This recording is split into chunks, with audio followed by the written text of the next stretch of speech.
Shalom, selamat pagi. Kita berjumpa kembali dalam Renungan Harian HKBP Pejuang Palmarum, Selasa 15 Maret 2022. Mari kita satukan hati kita untuk berdoa. Bapa di surga, penuh kasih karunia, kami akan mendengarkan firman Tuhan sebagai kebenaran dalam aktivitas kami pada hari ini.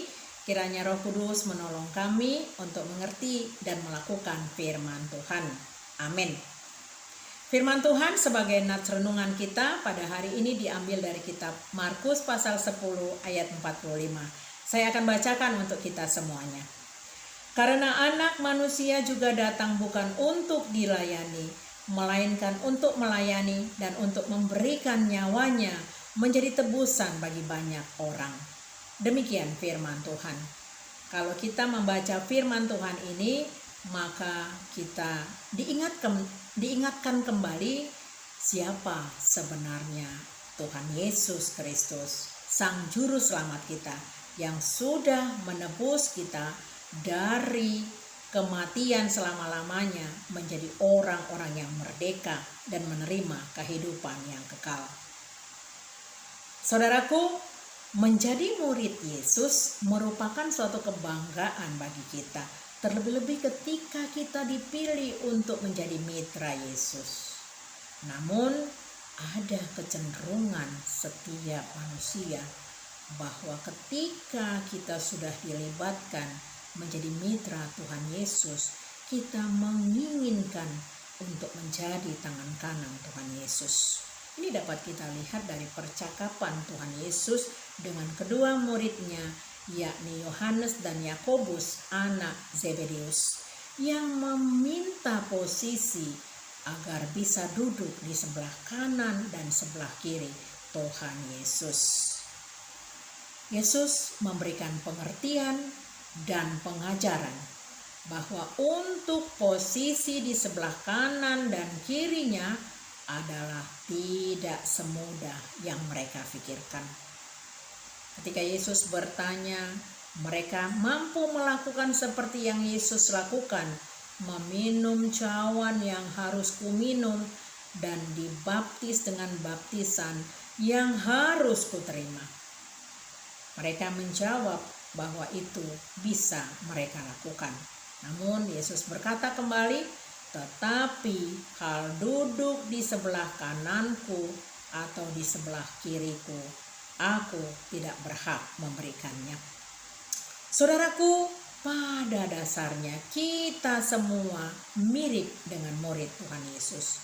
Kita menginginkan mendapatkan posisi yang baik, duduk di sebelah kanan atau sebelah kiri Tuhan Yesus. Untuk mendapatkan posisi yang baik, tentunya diperlukan proses, diperlukan perjuangan.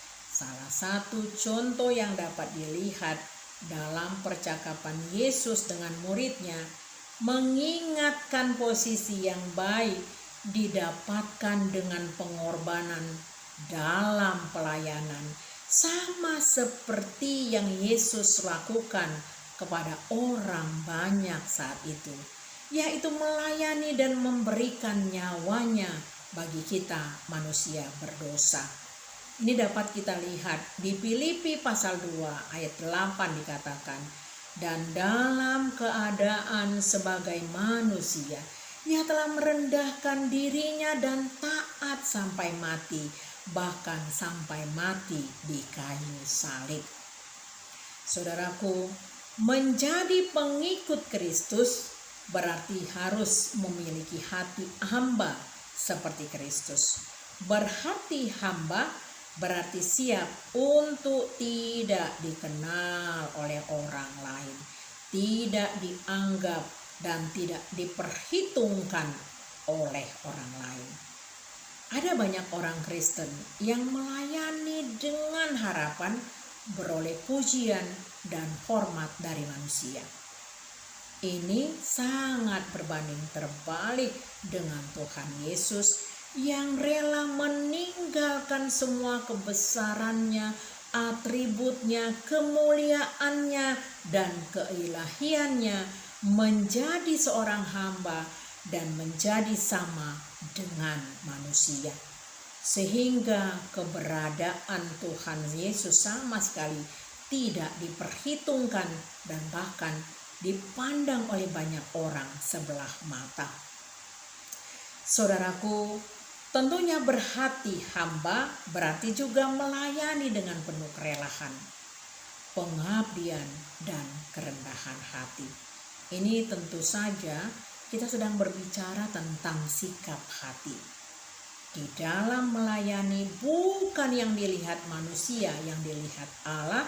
Manusia melihat apa yang di depan mata, tetapi Tuhan melihat hati. 1 Samuel 16 ayat 7b. Saudaraku, apa makna atau pesan kitab Markus 10 ayat 45 ini? Jawabannya adalah, mari kita melayani bersama-sama tanpa pamrih, melayani tanpa embel-embel. Karena ketika kita melayani dengan tulus, dengan kerendahan hati dan berhati hamba seperti Tuhan Yesus, maka Tuhan Yesus menjadi teladan bagi kita untuk melayani tanpa pamrih. Amin. Bapa di surga, kami bersyukur Tuhan, firman Tuhan sudah disampaikan.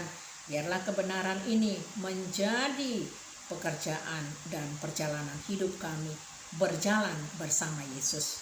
Berkatilah para hamba-hamba Tuhan yang melayani, berkati juga para jemaat-Mu, agar semua kami melayani dengan talenta yang sudah Tuhan berikan dan melayani dengan kerendahan hati seperti Tuhan Yesus. Amin.